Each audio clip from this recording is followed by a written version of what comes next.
श्री परमहंस परिव्राजकाचार्य टेंबे स्वामी यांचे गोष्टीरूप चरित्र.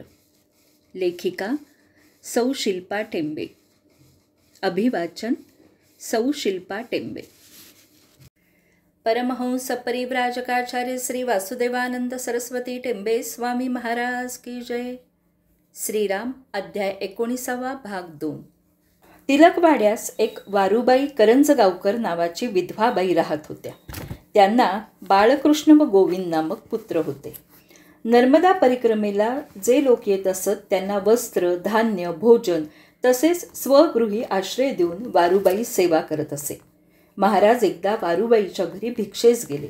अत्यंत प्रेमळ, लाघवी, दक्षिणी ब्राह्मण असलेल्या वारुबाई व त्यांचा पुत्र बाळकृष्ण वारंवार महाराजांच्या दर्शनाला जात असत. तेव्हा त्यांना वाटायचे की महाराजांचे आपणही चरण धरले तर ते आपले इच्छित पुरवतील. वारुबाईंचा पुत्र गोविंद यास काही उद्योगधंदा नव्हता. वारुबाईंनी गुरुरायांना प्रार्थून या आपल्या पुत्रास मार्गी लावावे म्हणून विनंती केली, परंतु महाराजांनी त्याकडे फारसे लक्ष दिले नाही. गोविंद पुढे गुरुरायांचा परमभक्त झाला, जो बडोद्यास राहत असे. महाराज वारुबाईंकडे भिक्षेस आले असता वारुबाईंनी गोविंदरावास बडोद्याहून बोलवून घेतले होते. वारुबाईंनी आपल्या पुत्रास पदरात घ्यावे म्हणून विनंती केली. गोविंद ही आज्ञाधारकाप्रमाणे श्रींचे दर्शन घेण्यास आला. महाराजांची तेजपुंज दिव्य मूर्ती पाहून तो देहभान हरपला. दोघांचे नेत्र नेत्रांशी भिडताच त्याचे अष्टसात्विक भाव दाटून आले. जन्मोजन्मीचे नाते असल्याप्रमाणे क्षणात खूण पटली. महाराजांनी त्याला प्रातःसमयी ओल्या वस्त्रांनिशी भेटावयास बोलवले. गुरुरायांनी का बोलवले असेल या विचारात गोविंदाने रात्र तळमळत काढली. दुसरे दिवशी प्रातःसमयी ओल्या वस्त्रांनिशी तो गुरुरायांना भेटावयास गेला. महाराजांनी एका कागदावर मंत्र लिहून दिला व न चुकता त्याचा रोज जप करण्यास सांगितला. पुढे त्याला नोकरी धंदा लागून त्याची पोटापाण्याची सोय झाली. पुढे पत्नीच्या निधनानंतर तो शेवटी गरुडेश्वरी महाराजांजवळ आला व सेवा करून जीवन सार्थकी लावले. वारुबाईंच्या कुटुंबावर गुरुरायांची सदैव कृपा होती. वारुबाईंची द्वितीय कन्या अहमदाबाद येथील गणेशपंत अनगरेची ती भार्या होती. तिच्या पोटी संतान नव्हते. एक दिवस वारुबाईच्या घरी महाराज भिक्षेस गेले असता वारुबाईंनी आपल्या कन्येचे वर्तमान महाराजांना सांगितले. तिचे नाव नर्मदा असे होते. वारुबाईंनी तिला माहेरी बोलवून घेतले व तिला घेऊन त्या रोज गुरुरायांच्या दर्शनाला येत असत. एक दिवस वारुबाई महाराजांना रागवून म्हणाल्या, आपण नर्मदेला कन्या मानता तर तिचे झुरणे, तिची संतानाची व्यथा आपणास दिसत नाही का? महाराजही मिश्किलपणे त्यांना म्हणाले, फांदी हलवल्यावर टपाटप फळे पडतात तशी मुलं देता येतात का काय? उद्या तिला घेऊन या, बघू दत्तेच्छा काय आहे. दुसऱ्या दिवशी प्रातःसमयी नर्मदा दर्शनाला आली असता महाराजांनी तिचे मुखावलोकन करून, तुला एकाच पुत्राची प्राप्ती होईल. 7 वर्ष तू त्याचा ठेव म्हणून सांभाळ कर. 5व्या वर्षी शूळपाणेश्वरी गव्हाच्या रव्याने तुला कर, त्याचे कल्याण होईल.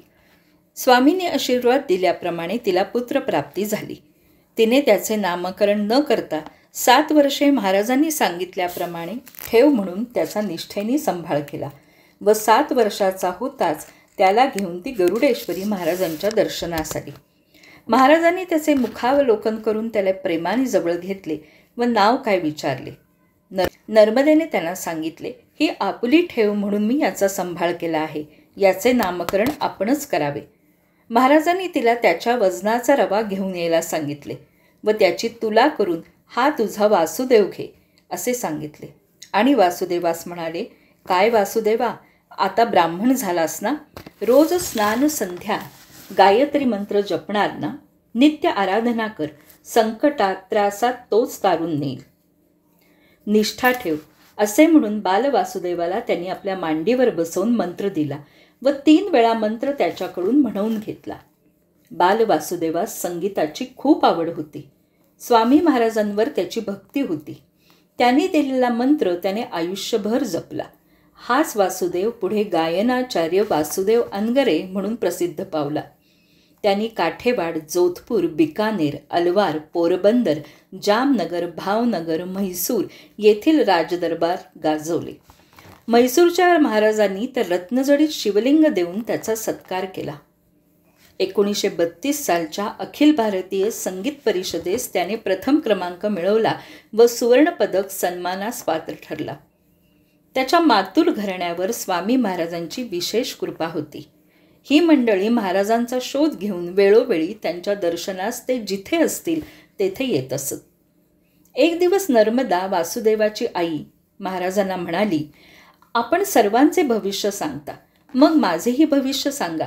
मला आयुष्य किती आहे? किती दिवस मी आपली सेवा करू शकेन? महाराज अत्यंत मृदुस्वरात तिला म्हणाले, पस्तावा करणार नसाल तरच सांगतो की तुझा पुत्र 16 वर्षाचा झाला की तुझा मृत्यू होईल. स्वामींचे वाक्य म्हणजे नर्मदेस ब्रह्मवाक्य होते. स्वामींचे शब्द ऐकून ती मनात घाबरून गेली. ती महाराजांना म्हणाली की अजून 16 वर्षांनी मला मरण येणार, तर मग मला पुत्र का दिलात? मी त्याचे सुख संसार न बघताच जाणार, तर मग मला मुक्ती मिळणार नाही हे निश्चित. हे ऐकून स्वामी तिला हसून म्हणाले, हा संसार म्हणजे भ्रम आहे. तरी तुला त्याची आसक्ती असेल तर मी तुला अजून 16 वर्षाचे आयुष्य वाढवून देतो. परंतु पुत्राच्या 32व्या वर्षी तुझा मृत्यू अटळ आहे. शेवटचे वर्ष तुला अत्यंत कठीण जाईल. शरीर क्षीण होईल, व्याधीने ग्रासेल, कायेचे हाल होतील, अतोनात कष्ट भोगणे तुझ्या नशिबी आहे. तुला त्याच वर्षी वैधव्यही येईल. नर्मदेला हे सर्व मान्य होता स्वामींनी तिला अधिक 16 वर्ष आयुष्याची शिदोरी बांधून दिली. स्वामींचे भविष्य म्हणजे आभास नव्हेच की खोटे ठरणारे नव्हते. त्यांचे वाक्य ब्रह्मवाक्य. त्यांनी भविष्य वर्तवल्याप्रमाणेच पुढे 1938 साली नर्मदेचे पती गणेश पंत यांचे निधन झाले व नर्मदेचा मृत्यूही आजारपणातच झाला. वासुदेवाचा बाळकृष्ण करंजगावकर नावाचा नातेवाईक होता. त्यांची कन्या विवाह होऊन देशपांडे यांच्याकडे गेल्या. ही देशपांडे मंडळी नास्तिक होती.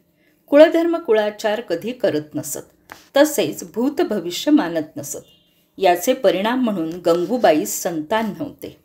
वेणू आत्या गंगूबाईला घेऊन गरुडेश्वरी स्वामी दर्शनासाठी आल्या व स्वामींना सर्व हकीकत सांगून हिला पुत्र द्यावा व हिच्या कुळाचा उद्धार करावा अशी विनवणी करू लागल्या.